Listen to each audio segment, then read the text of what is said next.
Bucksport had a huge timber industry, a lot of naval stores, has its marks up and down the coast. One of my favorite anecdotes is some of the wood used to build the original versions of the Brooklyn Bridge, that timber came from Bucksport, which is pretty cool. It's a really special place to have that history and the culture. It's also a largely rural community with a lot of farms in the area, and that all stands to be lost with the proposition of a 4-lane interstate grade highway with cloverleaf coming off of US 701, and then having a river crossing over the Waccamaw River just downstream of where we are today.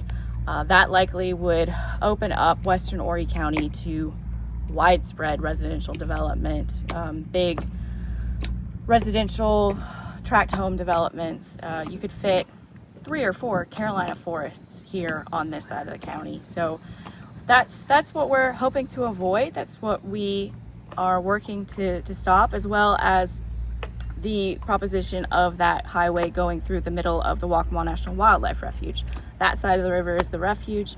It's an incredibly important conservation land connected between Horry and Georgetown County for the wildlife and the habitat, but also for the flood storage capacity. Bucksport has had repetitive major flooding events almost every year since 2015. Thankfully, they've not had any in the last couple of years, but they would have been so much worse, especially a Hurricane Florence level event, if we did not have that land conserved and those wetlands within the Waccamaw National Wildlife Refuge.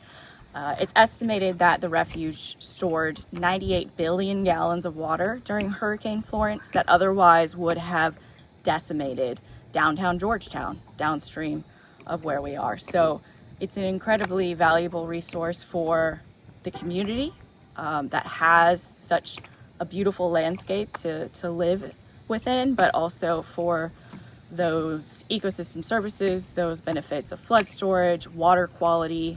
Grand Strand Water and Sewer has their water treatment plant here. They are getting water from Bull Creek, and that it gets a lot of their water quality filtration of pollutants from those wetlands within the Waccamaw National Wildlife Refuge. Our water treatment would be way more expensive if we had to use chemicals rather than those natural services that the wetlands provide. It's limitless, the value that we get from the refuge system here, and so it's just devastating to think that that could be impacted by a 4-lane highway that would go through hundreds of acres of wetlands, thousands of acres of farmland, and really change the rural character of this community, but also western Horry County irrevocably. We'll never get that back. So important to raise awareness for this roadway project and for folks to speak out at the Army Corps of Engineers meetings where they're discussing the possible routes, and to tell them that we do not want the route to go through Bucksport and through the refuge, and to choose another route that does not have these humongous impacts on our habitat, our wildlife, our landscape, and our special communities like Bucksport and Burgess across the river. That's why we need a whole bunch of folks to speak up, because one voice is easy to dismiss, but 1,000 voices. We can see the growth coming. As a matter of fact, 40 years ago, I saw it coming. I said, they're going around the other areas, community, but I said, Bucksport is going to be involved, but we can probably be the last ones. I said that many times. Even without the highway coming through here, if they do choose another route, the growth is already coming down from Conway with the developments that you were talking about, that 350 unit one in Bucksville. So having a rural heritage area plan in place helps with that regardless of the road. People from various surrounding states came into Bucksport to work at the timber mill.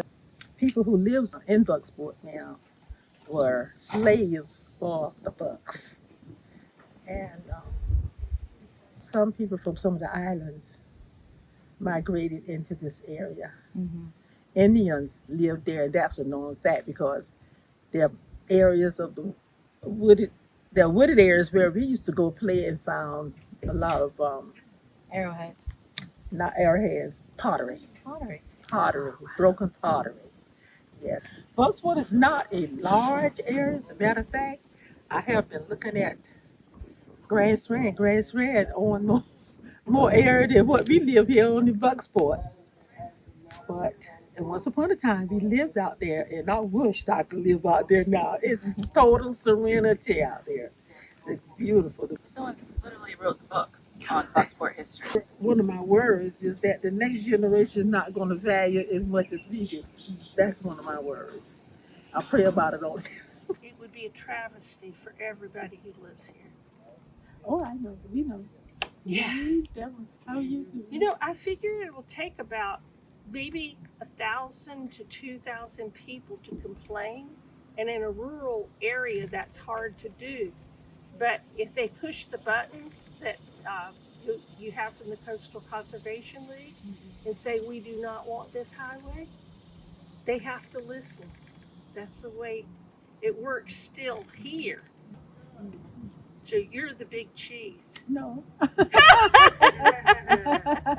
No, I'm just a person who gets involved. Good. That's all. I'm not a leader per se. I'm a pusher. Pusher. Yeah, you're a pusher. Good. Good, because we need you. We really need you. Last September, I spent a week in Bucksport Marina painting a 36-inch by 72-inch plein air oil strapped to the piling on the dock. As the tide changed, the painting went up and down, which was kind of fun. Bucksport is an unincorporated community with a small population in 2026 of 515 souls. The Coastal Conservation League asked me to help save Bucksport, Burgess, and the Waccamaw National Wildlife Refuge from the unrestrained sprawl which the South Carolina Highway 22 extension would create. When I drove through the area after a gentle rain, I started crying. The small farms, homes, and churches are rural gems that need our protection. Eminent domain is the process by which the government may seize private property without the owner's consent. This is why you need to have your voice heard. At the end of this informative movie, you will find a scan to submit a comment to the U.S. Corps of Engineers, or you can visit southcarolina22extension.com and protest. The U.S. Army Corps of Engineers is preparing an environmental impact statement to assess social, economic, and environmental effects associated with the construction and operation of the proposed South Carolina Highway 22 extension project located in western Horry and Georgetown counties. All the proposed routes touch the refuge and wildlife habitat and would destroy thousands of acres of farmland. Communities would be threatened of losing their history and culture. The environmental and economic impact would be devastating if Highway 22 extension is allowed. Focus should be on existing roads and traffic. We need to protect public conservation lands, our natural resources for wildlife, and stormwater retention during hurricanes. Highway 22 extension would worsen flooding in communities already struggling with rising waters. Additional traffic issues would be made by sending cars into already congested intersections. A 4-lane interstate 28-mile highway with 3 cloverleaf exits and a bridge over the Waccamaw River, planned by the Corps of Engineers, opens the door to cookie-cutter homes, fast food stores, and irreversible unwanted growth. This is a developer's highway leapfrogging into fragmented land use without consideration for all the folks who live there. We really need you to become involved and tell all your friends to protest Highway 22 extension. Highway 22 is a shame. Highway 22 is a boo-boo. It's a a developer's game. It's urban sprawl, y'all. Oh yeah, urban sprawl. It's urban sprawl, y'all. Highway 22 is a boo-boo. Oh, Highway 22 is a shame. Highway 22 is a boo-boo. It's just a developer's game. Yeah, so we don't want it.